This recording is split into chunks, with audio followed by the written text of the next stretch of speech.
What is up, everybody? Becca back here bringing you a 10-minute lower body boot camp. This class is great because not only is it quick and efficient, but no equipment is necessary. However, you can always incorporate a heavy single dumbbell if you have it handy. We have a quick warm-up to kick things off, so just separate your feet about shoulder distance. We've got some air squats just to kind of wake up our hip joints, glutes, and shoulders. So arms will swing forward as hips go back. We're gonna do this for about 10 more seconds. Waking up the lower half a little bit here. Let's take it home for 5, 4, 3, 2, and 1. We're just gonna do some knee circles up and around. Don't worry if you're a little wobbly here. Don't think about it too much. Just kind of get those hips to swivel and open up.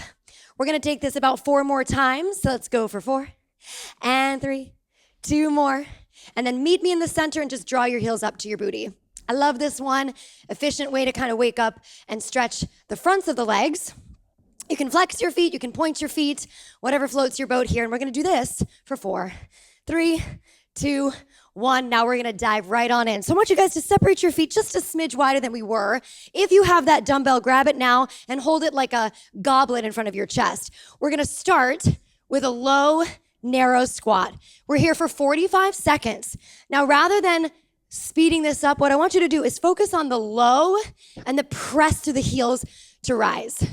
As I'm standing up, I'm giving myself an opportunity to push the pelvis forward and engage my glutes.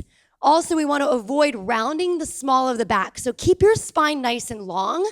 Think about pushing your hips straight back and driving your weight into your heels. Let's take it home here for about 15 more seconds. And then we'll move into our second lower body exercise. Again, if you are working with resistance, good on you. But again, not necessary for this workout today. One more time. And now let's open the feet a little wider and actually turn the feet away from us. I want you to continue with your arms out in front and then stretch to the sky. So on this particular one, let's make sure the knees are streamlined over at least the middle toe line. So you want to keep the chest upright. And this is going to allow your inner thighs to start to lengthen a little bit. You might feel a little hip opening on that descent. Let's also focus on keeping the knees streamlined over the middle toe once again. We want to avoid the knees sort of falling inwards. So drive the energy into the outside edges of your feet and again back into your heels. Let's hang out here for 10 more seconds. Work in the lower half. We're going to stay here for 3, 2, 1. Bring your hands to your hips. Turn your feet to parallel. Drop down to your right, up to the center. So let's just start this out. You might want to open your feet a little bit wider as we go into our side to side lunge. Let's add a little diagonal reach and reach. We do this occasionally on the board, just a slightly different approach to getting into the inner and outer thighs here. Also, we want to take that diagonal reach and maybe each time you find a little more range of motion through your upper shoulder blades. 15 seconds. Again, we want to stay heavy in our heels. Drive the pelvis to the center as you make your way back to the center. Let's do that one more time on each side. All right, we got one more here. And now we're gonna just make our way into a long plank pose. I want you to drive all 10 of your fingerprints down into the ground and then bend your knees, opening up your chest. We're gonna springboard the right foot forward, open the chest wide, step back and bend your knees. So hanging out here for about 30 seconds. Let's focus on driving the opposite heel away from the collarbone. So not only are we creating some space in our hips, but we are also kind of waking up the shoulders and chest here as well. So take note of your front foot maybe creeping forward a little more each time. Toes sort of lining up with our fingers here. Let's go 4 more times. Then we have a little challenge here. This is 3 coming up.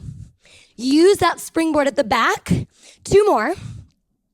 All right, guys, so here's the next challenge. Step your right foot forward, pause. Using your back foot like a springboard, we're gonna creep the fingers forward, and for 30 seconds, tap in and out. So yes, we're hitting the lower half. We also start to incorporate a little abdominals here as well. Breathe out, breathe in. Front quad starting to feel a little tush burn, and we're gonna be here for about 10 more seconds. Exhale, inhale, back. Let's go 2 more rounds. One more time. Step back, and then again, step the opposite foot to meet the back. We're gonna switch sides. So Fingers are gonna creep forward just a smidge, and we now springboard to the front heel. So that front leg is your stabilizer. Foot is pressing through the floor. We wanna think about sort of rounding up through the spine, almost like a little cat. Exhale brings you into that spot. We've got about 15 seconds here, side number 2. Again, front quad is getting a nice little cooker here. And we're here for 5, 4, 3, 2, and 1. Everybody step it on back, bend your knees, take a second here. And then just walk your feet and your wrists to meet. Roll up. Hands come behind your head, elbows wide. I want you to take a slightly more narrow stance and keep your chest open. Little bend in the knees, hinge at your hips. Push your tailbone back, stand up and squeeze. So we've got our little good mornings happening here. The idea is to keep the elbows pulled towards the sky. And our abdominals are lifted. So we want to try to avoid overarching through the lower back. Weight again is driving back into our heels, outside edges of our feet. We have 10 more seconds.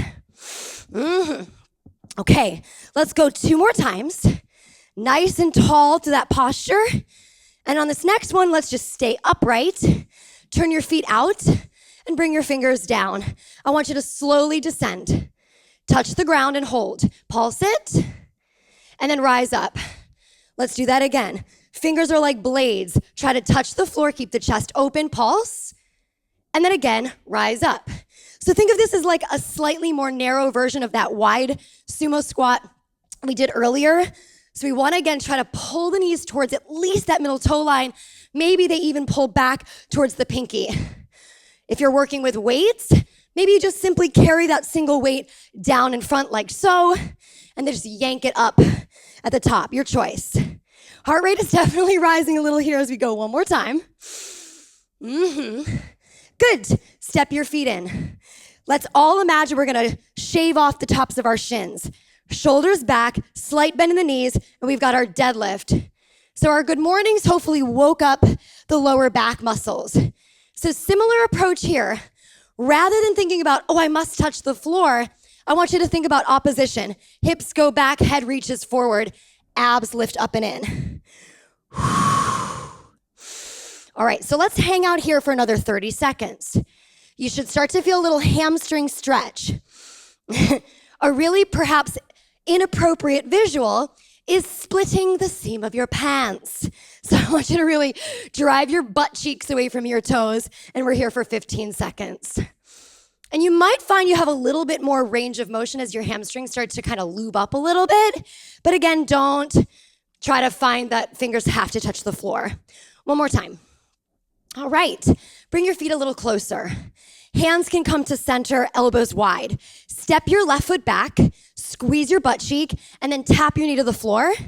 Stand all the way up. Now, as you stand all the way up, I need you to push through the ball of your foot and keep your pelvis driving forward. 30 seconds.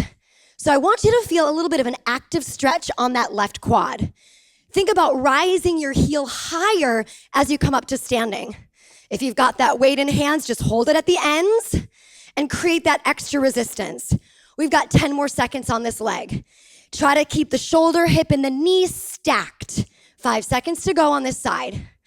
We're gonna go right to the other side here in 3, 2, 1. Just step it, switch it, set it up so your hips are square, and we've got our 30 seconds. So I really want you to focus on that upward press. Drive your feet down through the floor. Shoulders stay dropped, abs stay strong. We're at 15 seconds. The more you can activate your right butt cheek, the more you're gonna elongate your quad and stretch that hip flexor as well. Let's go 2 more times. Woo. 1 more time. Good, step it up, shake it out, and we are already into our 30-second cool down. Press your forearms into your inner thighs. Take a breath and let it go. Now, flipping your feet to parallel, just come into a fold, drop your head a lot, and then creep on over to your right leg. Maybe that left arm reaches even further. Try to sink into your hip a smidge. Breathe, and we'll creep on through the center. Same thing on the other side. And just stretch in a way that makes you feel really good and really successful. This is where we kind of give back to our body after all that hard work. Making your way to center. Walk your feet in a little bit. Roll yourself up.